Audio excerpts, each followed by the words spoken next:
suppose one of the things that has been important in my work life has been exploring the way in which people deal with alienation in different contexts. What is it like to find that you are uncomfortable being the person that you are in a particular place which is in some way hostile towards you, or reluctant to accommodate you on the terms that you yourself find important? I'm sort of wondering who I am.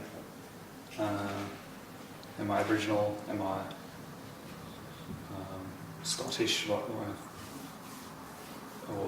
German? Where my grandmother was.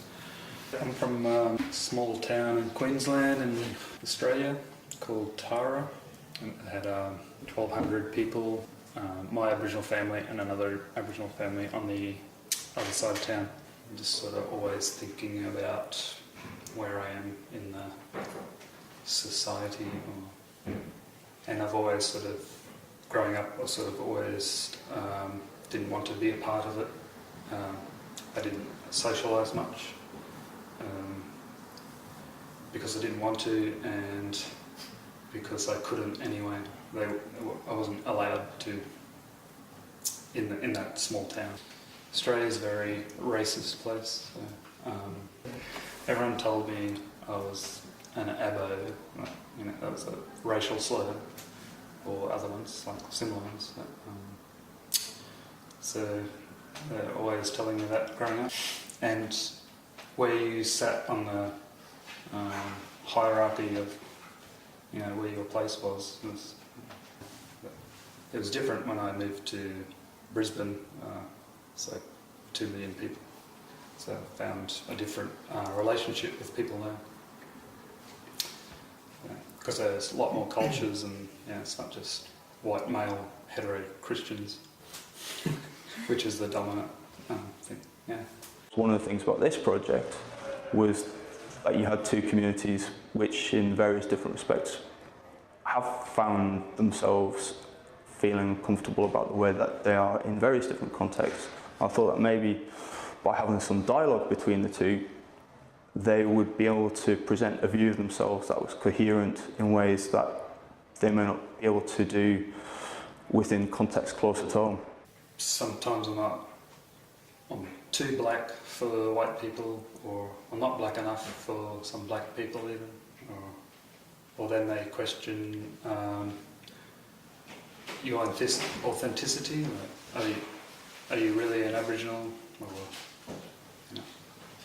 discredit you in ways saying that you get special treatment or from the government. It's sort of a well-known fact that Aboriginal people have a strong connection to the land, and my show is about a landscape, place, identity, belonging to a place, but also not belonging to a place, and a sense of placelessness where most of sort of the native vegetation or what was there has been erased through industrialization, farming, introduction of hard-hoofed animals that would trample the ground and turn it to a desert-like thing. So it's like it's belonging to a place that was there, maybe. Because I have there's a sort of a feeling I have when I go back to that place that there's some kind of dialogue trying to happen, but I no longer have the tools to interpret what it's trying to say, or some kind of archaic residue from my ancestors that would have known how to talk with the land, that thing. But there's also a sense of alienation, disconnectedness, disruption of all that, loss of cultural life, traditional customs and native foods and things like that. So I've represented that dislocation, disruption of connectedness to the land through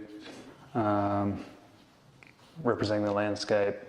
Some lyrics from post-punk band that resonated with me, resonated with how I felt growing up in the small town. One piece is going to be clay on the ground that's going to dry quickly and crack, so it's going to resemble the dry, arid landscape of the country, the landscape of where I grew up. Another piece is going to be a long track of clay. I'm going to press a tractor tyre tread into it. So I remember playing and didn't have many toys when I grew up. I was just I remember seeing a tractor tread in the earth and playing in it with the toy cars and stuff like that. I have a memory of finding a white clay pipe in my father's briefcase or something, and it was broken. And I remember asking about it and he wouldn't tell me what it was about. It's got the Royal Antediluvian Order of Buffalo acronym on the pipe. The reason why it was broken was it's a part of an initiation or a part of a ritual for new initiates into the club. It also relates to my father having secrets. Is he my biological father? I'm uncertain about that.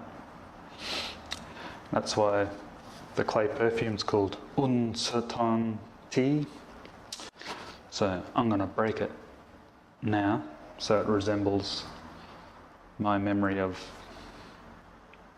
discovering that clay pipe in my father's briefcase that he would take to his weekly meetings at the Buffalo Lodge.